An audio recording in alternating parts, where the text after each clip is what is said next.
ঝিনাইগাতীতে ঘটনাটা এটা খুবই দুঃখজনক ঘটনা। মানে এই ধরনের ঘটনা যেন আর না ঘটে, এটার জন্য যত ধরনের প্রিকশন নেওয়া এটা আমরা নিচ্ছি, এবং এটা খুবই দুঃখজনক ঘটনা। আর হয় কি, এটার ক্ষেত্রে মানে এরও কিন্তু যাচাই বাছাই করতেছে, এবং যারা এটার জন্য দায়ী তাদের সবারই আইনের আওতায় নিয়ে আসা হবে। এখন হলো কি, কোনো জায়গায় একটা কোনো ঘটনার পর তারা কিন্তু ওই এলাকায় থাকে না, তারা দূরে চলে যায়।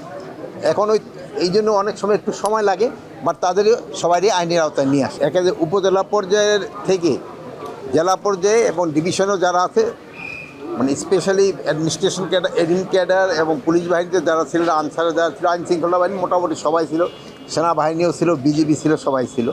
তো আমাদের বিভিন্ন সমস্যাগুলি আমরা আলোচনা করছি, এবং তাদের প্রিপারেশনটা কী এটা আলোচনা করা হয়েছে।